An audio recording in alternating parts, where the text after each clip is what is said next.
Hello everyone. Today I will be featuring the Gaede, the tier 6 German DD, as a follow-up of the T22 commentary I made.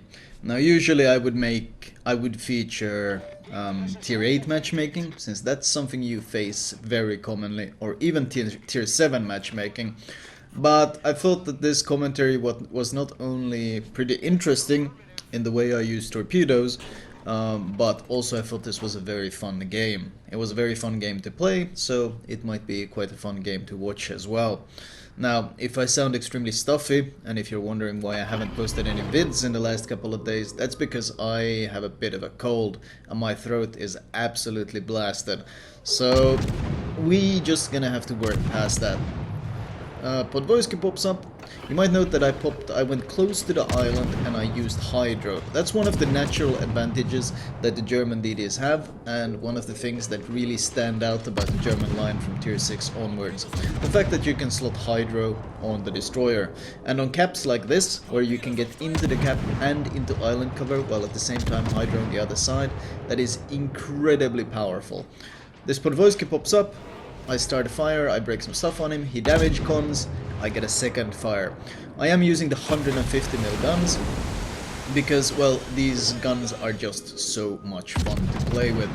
They don't reload quite as fast as the 128mm, but they have really good penetration on the AP, and the HE has an absurd 12% fire chance, which for a destroyer is extremely high. As you can see, this poor guy, he's being kind of cursed by the RNG gods right now. Well, he's not running last stand on his destroyer, that's why he's moving so slow.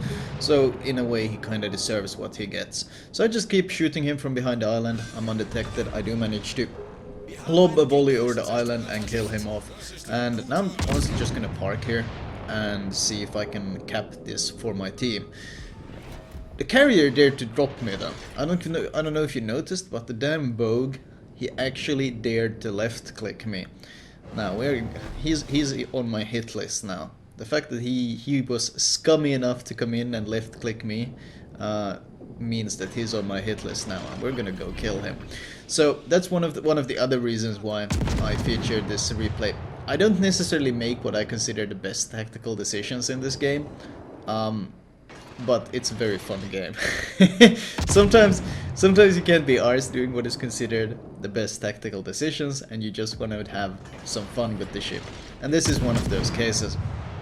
I'm hoping someone else would spot him. I'm trying to bait this guy into pushing out and maybe shooting him a bit. But this video is absolutely hell-bent on hiding behind that island, and no one from my team is actually spotting him. In fact, taking a look at my teammate's positioning right now, you might notice that my teammate positioning is absolutely terrible. My Bayern is sitting miles behind. It's 4 minutes into the game. The ship isn't that slow, and there's no reason for him to go as wide. And my team in the north, they're sailing around the cap. This is something you see very often in random battles. Instead of pushing through the cap and getting the game objective at the same time, they take the safest, longest route possible and they go around the capture points.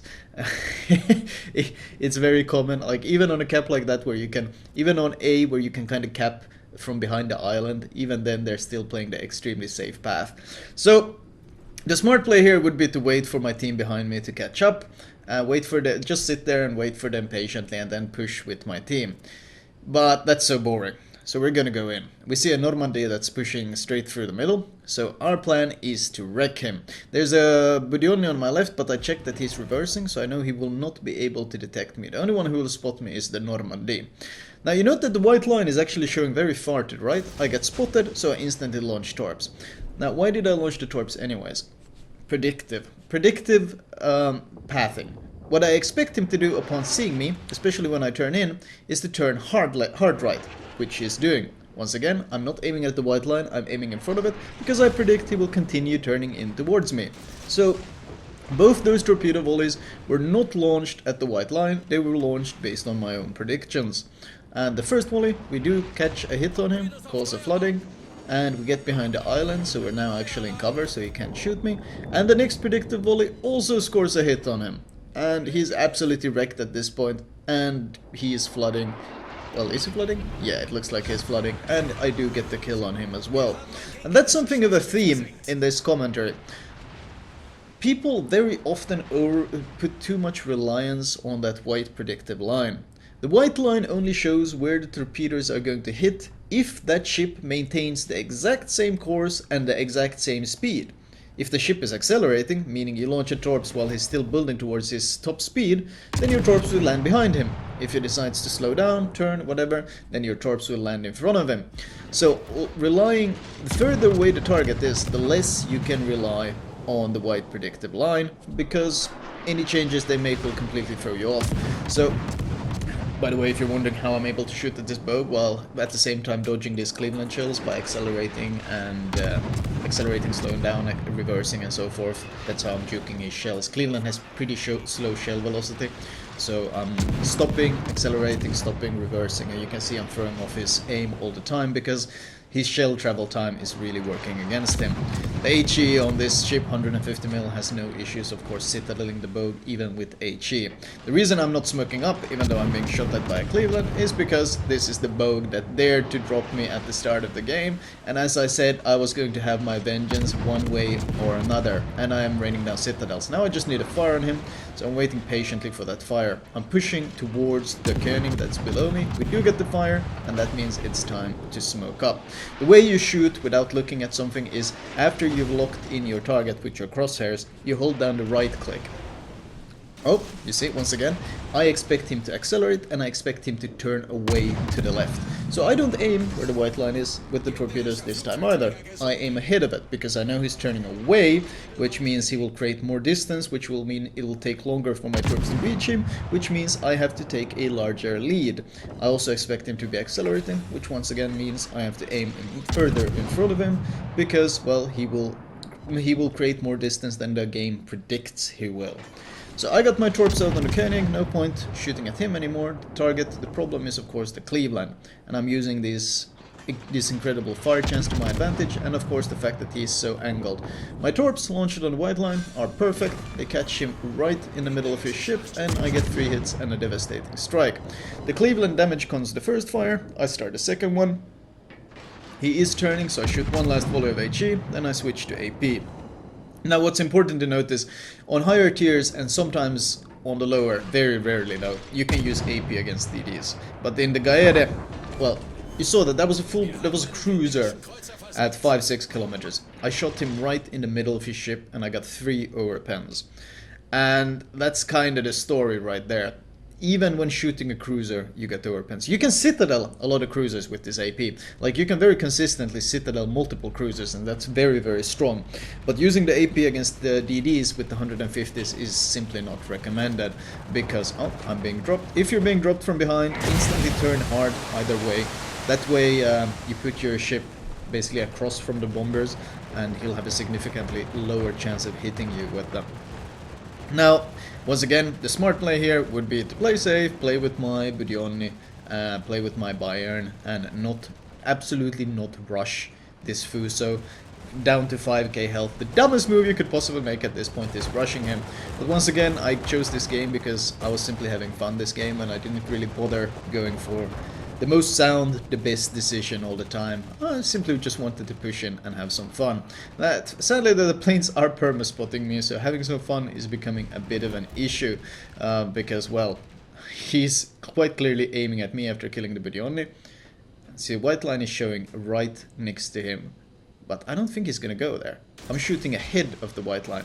Now, why did I torp ahead of the white line? Because I am plane spotted. That's very important. I was plane spotted, I knew he was gonna shoot, I knew he was gonna kill me, so I wanted to get my torps off before I died.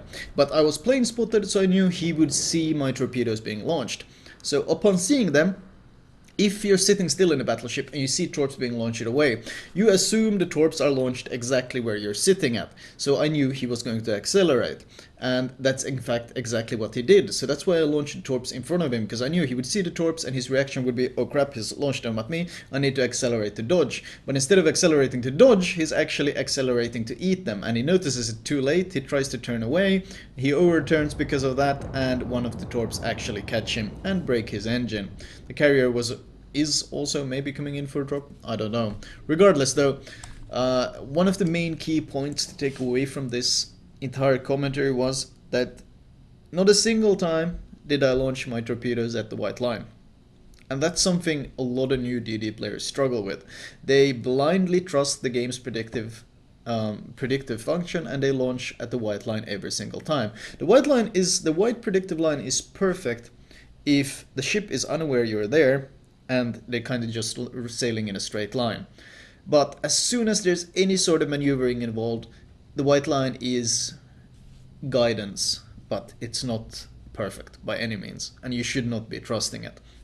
The game ends, I get killed for my stupid over-aggression. I mean, let's face it, I rushed straight through the our cap, or straight through our cap, took one of their caps, and then I charged into their base cap, shot down one of their carriers, torped a battleship, and gunned down a cruiser on the way, and yeah, I deserved very much to be killed because, well, I was completely over-aggressive. And that's perfectly fine, because the game was still a lot of fun. 116k damage and a Kraken, a cap, a couple cap resets, the usual fun stuff. Looking at the team score-wise, we actually managed to break 2k, which is fun, considering the second place was 1.1k, so a pretty big difference when it comes to that. And detailed report, torps and guns fairly evenly balanced, and that's something you kind of come to expect from the German D-Day line. They are very much hybrids. At T22, the guns are so garbage that you're mostly a torpedo boat, but from the T6 onwards, the guns really start to become a thing. The Mars kind of loses gunpowder again, but then it will ramp up a lot with the Tier 8 and Tier 9 and Tier 10. But I'll try to cover those very soon. I've already played through them. I've just been slacking once again because my throat is kind of blasted. Spec wise, in order, you just use my German DD captain that I recommended with the T22, and upgrade wise, I would get the hull, the torpedoes, the guns, and the range in that order.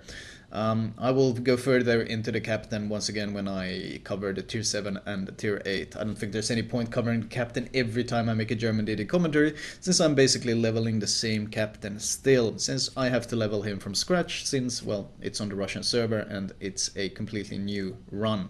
Anyway, thank you guys for tuning in. I hope you guys enjoyed it.